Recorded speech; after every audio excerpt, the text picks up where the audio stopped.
like to give thanks to God, my Savior. Without Him at my side, I would not be here today. And to Ascension Health for inviting me and giving me this opportunity to share my life-changing experience with the illness I had and the long care I received while in the hospital. What a journey. It takes 1 second and your life can change completely. For good or bad, mine became the worst nightmare I could have ever imagined. Waking up one morning, following my usual routine, preparing for another workday. I had just gotten done with my shower. As I got out, I collapsed to the floor. I was surprised, to say the least. I wasn't able to move my legs or feel them. Trying to stay calm, I slowly dragged myself on the floor to reach for the cell phone on my nightstand to call my husband. This was February 6, 2008, the day that changed my life forever. As you can see by the few pictures, that I had quite a medical team, a big team. Every part of my body from head to toe seemed to be taken care of some sort of specialist. From knowing to the unknown. I was a challenge and an educational experience to all as well. Some of my nurses had never heard of Guillain-Barre syndrome, a rare disease which is a virus disorder that your body's immune system attacks the nerves, causing weakness, tingling in your extremities, leading to temporary paralysis. I was 1 out of 7 in the world with the most severe case and one added to the journals. Incapacitated, unable to see, speak, or hear, how were the medical staff going to help me? They were practically going into my realm unexpectedly, not knowing how long and how many other severe issues my illness would have for them in store. The love and support from my husband and children, working around the clock 24/7, became the voice and communication for everyone caring for me.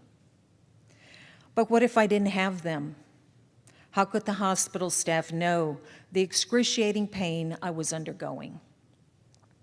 The pain as if someone was igniting my body on fire. The other pain as if someone was stabbing me over and over again.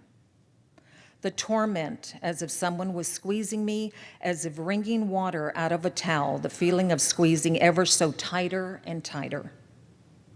Without my speaking, unable to scream or unable to show tears of hurting, how could they help me? What about the other times, instead of pain, depression, sadness, the anxiety, and the feeling of giving up on life? Did they even know who I was? What I did in my life? I was a person like any other, talking, walking, laughing, busy working several jobs and having a business. I believe communicating and educating is 2 of the keys to a successful cure. Since having my illness 7 years ago, much has changed. Technology keeps growing and growing, but the one thing that doesn't change is the relationship of patient and healthcare workers. A machine doesn't have emotions. It can't touch to lend comfort and support. You as a person are important to the system of healthcare. Just like a child being born is immediately caressed by its mother, the baby's fear of entering another world is unknown. So it is with a patient who doesn't know what lies ahead. Whether they are paralyzed like I was from head to toe, or recovering from surgery, from a transplant, broken hip, leg, etc., we all need the assurance, comfort, and support that we will be okay.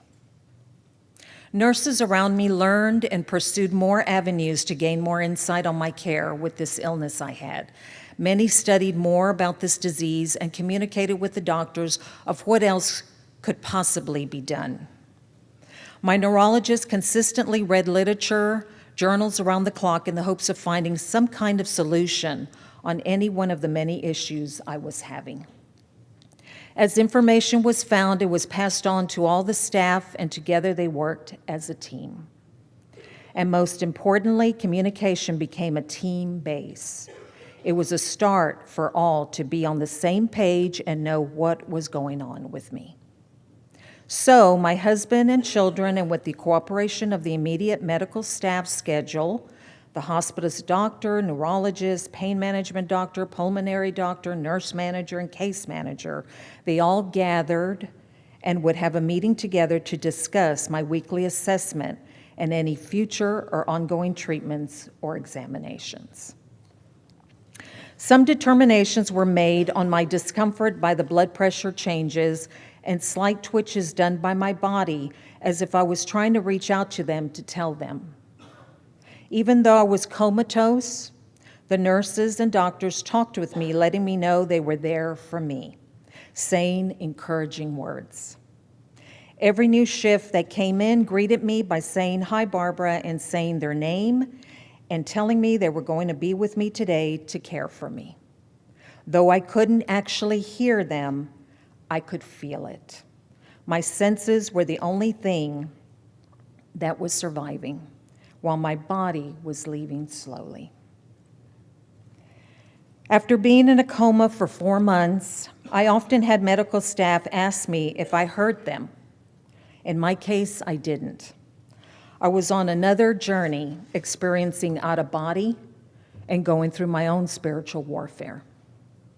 As my body was being stretched from earth to heaven, my senses remained intact to be the communication for me of what was going on around me. The nurses in my dreams were of the 1800s, 1920s, 50s, and 60s era. And every time I saw them, they would come into my room, place their hand on my chest, and tell me, "You're going to be okay." I felt they were delivering a message to me that nursing care lives on. From past to present, nurses receiving a call from above to give the healing they are blessed with, and they in turn help those sick. Everyone needs a different type of care and healing, and that makes nursing care a challenge, but the outcome is exceedingly rewarding. I can't go on without saying I have only spoken to you minimally about the few involved medically and of what all I had to endure in getting myself well again. When the time came for me to finally leave the hospital after a year, I didn't want to go. The medical staff had become my family, my home away from home. I got to know each one personally and spiritually. We shared good times and bad. The relationship went beyond healthcare. It started a friendship that's lasted through today.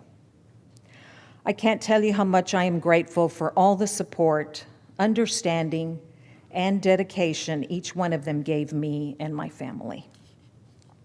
It's not an easy job every day at times for y'all to tackle the many illnesses and discomforts, but every time I go by and visit the hospital staff, smiles are everywhere when I see them and they see me.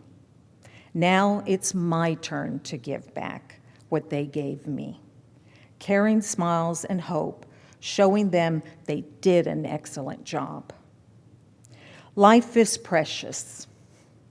One day it's here, and another day it can be gone. I'm still here because my medical staff and hospital never gave up.